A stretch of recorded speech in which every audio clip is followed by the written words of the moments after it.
Sayyidina Muhammad. Yang terhormat yang kita sama-sama banggakan Pak Lurah, Kelurahan Tamarunan, para tokoh masyarakat, mohon maaf Bapak, saya tidak menyebutkan satu persatu. Yang saya hormati para pejabat jajaran Kelurahan Tamarunan dan seluruh staf, seluruh peserta sosialisasi mitigasi bencana kebakaran yang sama saya hormati. Dan yang saya hormati pula hadir dalam kesempatan ini, saya didampingi oleh Kepala Seksi, biasanya kita sebut Kepala Seksi Rescue, itu berarti Kepala Seksi Penyelamatan dan Evakuasi Korban. Ini sangat relevan juga kita ikutkan dalam kegiatan ini. Yang kita sama-sama banggakan adik-adik mahasiswa dari Universitas Hasanuddin, di mana koordinasi kita bersama adik-adik ini memilih kantor Kelurahan Tamarunan katanya supaya kegiatan ini benar-benar dirasakan manfaatnya oleh masyarakat Kelurahan Tamarunan. Itu kita sangat bersyukur juga. Alhamdulillahirrahmanirrahim, atas izin Allah kita semua diberi kesehatan, kesempatan untuk bisa sama-sama hadir dalam kegiatan ini. Mohon izin Bapak Ibu sekalian, kami datang ke sini tidak bermaksud untuk mengajari kita semua untuk menggurui. Kita hanya berbagi pengalaman dan sharing. Mohon izin ada materi kami Pak Lurah, ini panjang sebenarnya materinya ini, tetapi kita skip saja bagian-bagian yang penting di dalam materi ini, karena ini materi ini full time sebenarnya, ini ada 2 materi dan seterusnya itu kurang lebih 8 jam. Tapi kita sesuaikan saja dengan waktu yang ada. Bahwa jadi ini Pak Lurah sedia apakah di memang yang setiap ada kegiatan seperti ini kami hanya datang untuk mendampingi, memberikan pendampingan teknis terhadap siapa-siapa yang ditunjuk oleh Pak Lurah sebagai relawan. Kemudian kami sangat bangga mendengar apa yang telah disampaikan oleh Pak Lurah, karena ini terkait dengan pendekatan pelayanan kepada masyarakat, terkait dengan memproteksi wilayah dan memproteksi masyarakat dari segala ancaman yang membahayakan. Rupanya Pak Lurah tahu bahwa tugas kami itu pemadam kebakaran. Kalau masyarakat umum tahunya itu Pak Lurah biasa bilang itu pemadam kebakaran kalau ada rumah terbakar. Tetapi segala regulasi yang ada, baik itu undang-undang maupun permen, ini mengamanahkan kepada kami bahwa segala keresahan masyarakat terkait ancaman keselamatan jiwanya itu menjadi kewajiban kami, itu menjadi tupoksi kami. Makanya kalau kita buka-buka referensi, evakuasi tawon pemadam, ada longsor banjir pemadam, anjing gila, ancaman apalagi binatang-binatang buas berbahaya, itu tugasnya pemadam. Kebetulan ada kepala seksinya Pak Lurah.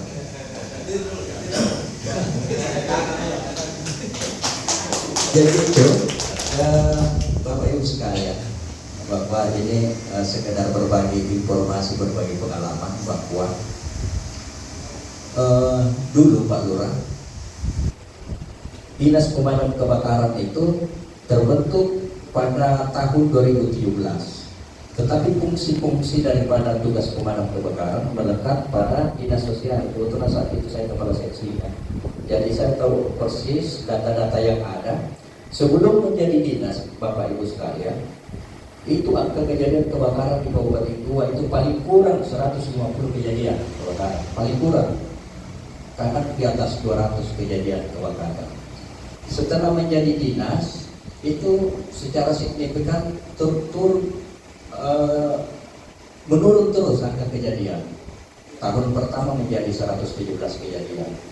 Tahun kedua menurun menjadi 97 kejadian. 73 di tahun 2021, 2022 turun menjadi 54 kejadian. Jadi kalau kita lihat kenapa bisa terjadi penurunan secara signifikan, ini Pak Lurah yang kita lakukan kepada masyarakat, upaya-upaya pencegahan. Kenapa ada dinas pemadam kebakaran? Saya biasa berpikir kenapa tidak ada dinas puting beliung atau dinas longsor, dinas apa segala macam. Rupanya kebakaran itu bisa dicegah. Kalaupun terjadi bisa diminimalisir tingkat kerugian dan resikonya. Jadi itu kemudian fungsi-fungsi penyelamatan di situ ada petugasnya Pak Kasih, itu namanya human rescue, ada animal rescue. Itu terus itu meningkat. Artinya apa? Artinya informasi kepada masyarakat, layanan kami kepada masyarakat itu makin menyebar. Tetapi angka kejadian kebakaran itu makin menurun. Alhamdulillah menurun. Ini yang kami lakukan kepada masyarakat. Mohon izin lagi, di Kabupaten Goa ini sudah dibentuk beberapa relawan. Ada beberapa desa, ada beberapa sibat Pak Lurahnya. Ya.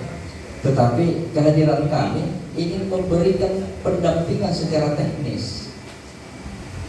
Kemudian saya berharap bahwa kegiatan sebentar ini mudah-mudahan ada tindak lanjutnya, tapi yang jelasnya kalau seperti itu saya melihat bahwa suatu wilayah itu yang paling dibutuhkan adalah kebijakan. Ini adalah suatu kebijakan Pak Lurah, mengapresiasi kemudian merespon baik adanya kegiatan seperti ini, dan kemudian setelah itu ada komitmen kita bersama demi menjaga wilayah kita dan masyarakat kita dari segala ancaman yang membahayakan. Jadi pada kesempatan ini saya berharap Pak Lurah nanti kita tindak lanjut, kita bentuk relawan atau kalau sudah ada relawan, izinkan kami untuk melatih relawan tak. Siapa yang berperan sebagai apa? Jadi itu. Ini saya hanya secara umum saja, gambaran umum saja bahwa di wilayah Kabupaten Goa cuma ini yang kita proteksi ini wilayah dan masyarakat Kabupaten Goa. Mohon ini saya dulu saja supaya kita bisa santai-santai saja, kita bisa sharing-sharing sebentar rasanya. Oke, di next saja. Jadi biasa itu Pak Lurah, karena kita memahami ini aspek-aspek keselamatan, khususnya teman-teman dari Damkar. Biasa kan kalau ada undangan pelatihan, tidak tertutup kemungkinan Bapak Ibu sekalian ada kegiatan-kegiatan di hotel. Yang paling utama bagi kami, tapi ini biasa teman-teman yang ada di Pemda, biasa kalau ada di suatu tempat, biasa di mana bagus kita ngopi-ngopi, atau ibu-ibu di mana view-nya bagus, yang bisa kita selfie. Tetapi bagi kami, setiap kami memasuki suatu gedung, suatu tempat, saya kesini Pak Lurah masuk tadi di sini, saya berpikir di mana saya mau lari nih kalau ada apa-apa, kalau ada gempa bumi kan, ada kebakaran, saya mau loncat kemana kira-kira. Jadi itu selalu kita melihat aspek keselamatan setiap suatu lingkungan, seperti katakanlah di gedung-gedung yang tinggi itu ada rambu-rambu keselamatan, ada jalur evakuasi. Kalau ada terjadi kebakaran, maka kita harus melalui jalur evakuasi. Karena yang terjadi itu adalah kepanikan. Kita tidak mampu membacanya kalau tiba-tiba dan belum pernah kita apalagi mengetahui, memahami segala sarana-sarana penyelamatan. Nah, ini luas wilayah Kabupaten Goa 1883,33 km persegi dengan jumlah penduduk kurang lebih 780.000 jiwa. Jumlah PK. Poin yang kami ingin sampaikan bahwa harusnya setiap kecamatan minimal sekali itu ada pos pemadam kebakaran. Tetapi karena kita masih sebagai instansi yang baru, tentu kita masih banyak keterbatasan, utamanya keterbatasan anggaran untuk memenuhi rasio pelayanan kita. Jumlah armada harusnya kalau rasio jumlah penduduk itu kurang lebih 90 unit harusnya, karena satu unit diharapkan melayani 25.000 penduduk. Sementara kita rata-ratakan saya 750.000 jiwa, berarti mobil pemadam itu harusnya 30 unit. Kemudian setiap mobil pemadam itu harus didukung atau di backup oleh 2 mobil pendukung, 2 mobil tangki, berarti harusnya 90 unit. Kita di kantor kami itu baru 6 unit. Gitu. Nah, kemudian apakah kita harus menunggu sampai terpenuhi standar pelayanan kami baru kita bisa melakukan memproteksi benar-benar masyarakat Kabupaten Goa? Tentu saya berpikir-pikir bahwa dalam waktu 10 tahun juga belum cukup kita punya ketersediaan garam untuk memenuhi itu. Jadi oleh karena itu, dengan pendekatan-pendekatan seperti ini yang kita lakukan, bahwa tugas daripada pencegahan kebakaran dan penanggulangan kebakaran itu bukan hanya dari kami Dinas Pemadam Kebakaran, tetapi seluruh kita ini punya peranan bertanggung jawab atas pencegahan dan penanggulangan kebakaran. Oke, di next. Nah, ini kami memproteksi seperti ini hierarkinya. Situ ada bangunan gedung. Jadi dulu itu setiap ada pembangunan gedung harus dikeluarkan izin dari Sintab, di sana itu namanya IB. Sekarang ini dengan adanya keterkaitan dengan stakeholder, yang beberapa stakeholder, antaranya kami di dalamnya memberikan rekomendasi terkait dengan sarana penyelamat, sistem proteksi aktif maupun pasif maupun sarana penyelamatan. Jadi itu Pak Lurah dulu keluar IMB walaupun tidak ada rekomendasi dari pemadam, tapi sekarang ini Bapak Ibu sekalian, dengan kriteria tertentu bangunan 4 lantai atau bangunan yang akan dilakukan operasionalnya nanti menjadi dunia usaha, itu harus ada izin, ada rekomendasi dari kami. Dan setelah akan operasi kami akan melakukan pengujian terhadap kesiapan pengelola gedung itu dalam rangka memproteksi gedung dan karyawan dan penghuni gedung itu. Jadi itu yang kita lakukan. Jadi di Kabupaten Goa ini untuk sementara nanti terus kita tingkatkan, sudah ada 800 objek dunia usaha yang kita lakukan pemeriksaan dan pengawasan. Ini yang menekan angka kejadian kebakaran. Jadi ada bangunan gedung, ada lingkungannya, itu kami mewajibkan untuk membentuk suatu manajemen, namanya Fire Safety Management atau manajemen tanggap darurat kebakaran. Bahkan seperti rumah sakit, puskesmas, klinik itu tidak terakreditasi kalau kami tidak memberikan semacam surat keterangan sertifikat bahwa gedung ini telah dilakukan pemeriksaan dan pengujian. Jadi itu kita lakukan itu di mana-mana kita lakukan Pak Lurah itu semacam simulasi. Kita bikin skenario seolah-olah ada kebakaran, hanya pimpinannya yang tahu kalau ban itu harus disampaikan juga kepada koordinator keamanannya. Jadi mereka semua, karena kita sudah lakukan pendampingan teknis, mereka semua diharapkan mampu melakukan penanggulangan awal sebelum petugas pemadam kebakaran tiba di lokasi kebakaran. Jadi salah satu indikator capaian standar pelayanan minimal kami itu yaitu memenuhinya waktu tanggap atau respon time. Kalau kita lihat mobil pemadam kebakaran melintas di Jalan Malino, ya mungkin kita berpikir ini pembalap mungkin ini pembalap kebakaran. Jadi sebenarnya kami bukan pembalap, tetapi ada waktu tanggap yang harus kita tempuh. Ini sesuai dengan perintah Permen 2012. Itu jadi setelah diterimanya informasi kebakaran, jadi tentu kita semua tahu ya, bunyinya mobil pemadam kebakaran itu bunyinya pemadam kebakaran, diharapkan jarak 200 meter itu sudah kedengaran bunyi mobil pemadam kebakaran. Jadi untuk itu buka akses jalan seluas-luasnya, karena ada jiwa, ada harta benda yang mau diselamatkan. Tetapi yakinlah bahwa driver kami tetap mengutamakan keselamatan pengendara jalan yang lain. Itu biasa juga Bapak Ibu di jalan Ada ibu-ibu yang WC kiri baru belok kanan, itu jangan coba-coba itu kalau mobil pemadam lewat itu, kita WC kiri baru belok kanan. Tetap dia jaga keselamatan untuk paling nagores sedikit. Itu mobil armada besar yang lewat. Jadi anggota kami yang siaga di kantor, di dinas itu 24 jam. 24 jam. Dalam kondisi apapun, menerima informasi, seketika itu menerima informasi, kita membunyikan file alarm. Seringnya itu sudah berbunyi semua dan kita sudah menghitung waktu tanggapnya. Paling lama setelah informasi kebakaran itu, kita harus ada 15 menit sebelum 15 menit kita harus tiba di lokasi kebakaran. Kenapa seperti itu? Karena diharapkan oleh perintah Permen, diharapkan kita tiba saat masa-masa pertumbuhannya api, kita harus tiba.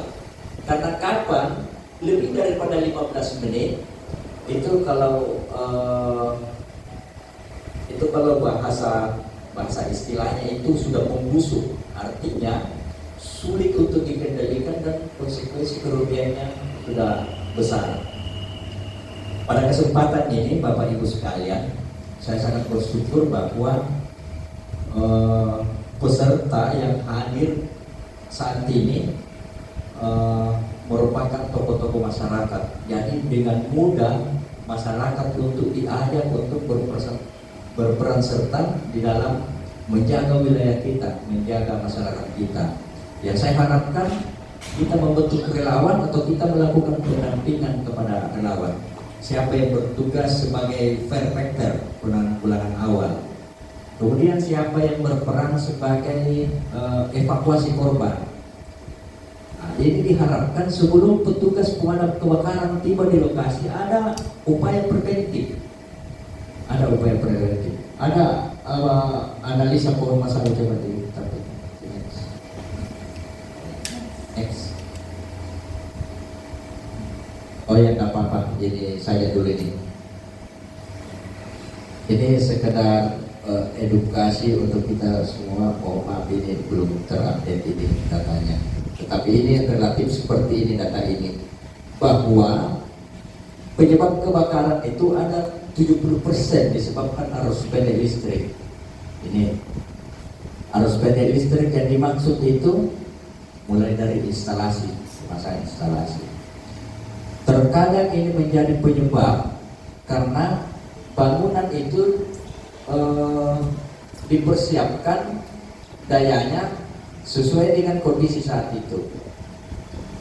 Begitu setelah selesai dapat rezeki, bertambah perabot, bertambah elektronik, ditingkatkan dayanya, sehingga instalasi yang terpasang itu tidak menjadi perhatian, dipasang sesuai dengan kapasitas yang ada. Saya dulu 450, bertambah AC elektronik yang lain menjadi 1300, 1500 dan seterusnya. Panas ini di atas ini instalasinya. Nah, sehingga ini perlu menjadi perhatian. Kemudian ini listrik lagi nih. Listrik kalau ada colokan, nah colokan seperti itu. Ketentuannya colokan itu bisa ditambah sambungan T. Ini seperti colokan seperti ini, Pak Lurah. Yang ada di atas ini, yang ada di atas. Itu biasakan hanya satu sambungan T. Di situ yang berat-berat ada kulkas, rice cooker, dispenser, ditambah lagi T, blender, apalagi itu. Ini menjadi penyebab kebakaran. Jadi kalau ketentuan itu aturannya hanya satu T. Kalau yang berat-berat tidak boleh ada T, seperti kulkas tegangannya tinggi sekali itu. Kemudian ada lagi yang menjadi penyebab, biasa kita punya saklar itu sudah lama, itu ditekan tidak nyala, dipencet-pencet, dikasih keras baru bisa nyala. Atau tak kalah diganjal pengganjal sampingnya itu. Berapa tahun harganya ini skala lampu dibanding seisi rumah yang menjadi resiko. Jadi ini sebaiknya cepat-cepat saja diganti. Seperti halnya colokan-colokan listrik. Ini biasanya Bapak Ibu ya, speaker seperti ini, speaker atau televisi ya. Pada umumnya kita off-kan dengan remote saja. Ini pada umumnya ini kita semua matikan elektronik pakai remote saja. Padahal ini kan masih tercolok. Ini juga menjadi potensi. Kalau kita cabut semua ini colokan-colokan listrik yang ada yang kita tidak gunakan, kalau biasanya kita membayar listrik 650, 700. Ini percaya kata-kata saya yang bisa kita buktikan. Itu pembayar listrik kita menjadi 500 mami, itu berkurang. Dan karena rupanya ini masih mengeluarkan aliran listrik, ini masih mengeluarkan waktu ini. Kalaupun tidak dipakai, cas HP saja itu yang adaptor itu masih mengeluarkan listrik itu. Ini menjadi siluman ini pembayaran listrik tak naik pembayaran listrik tak. Padahal kita tidak menggunakan. Jadi apa-apa saja yang kita tidak gunakan tidak begitu penting untuk kita gunakan. Apalagi kita mau tinggalkan rumah tak cabut gitu. Rata-rata kebakaran yang menghanguskan semua rumah itu rata-rata orang yang tidak ada penghuninya, pulang kampung atau liburan, itu rata-rata. Kenapa? Begitu ada apalagi potensi yang membahayakan itu tidak terdeteksi, itu tidak ada respon yang memberikan respon. Nanti apinya sudah besar, tidak bisa dikendalikan, baru ada yang melihat.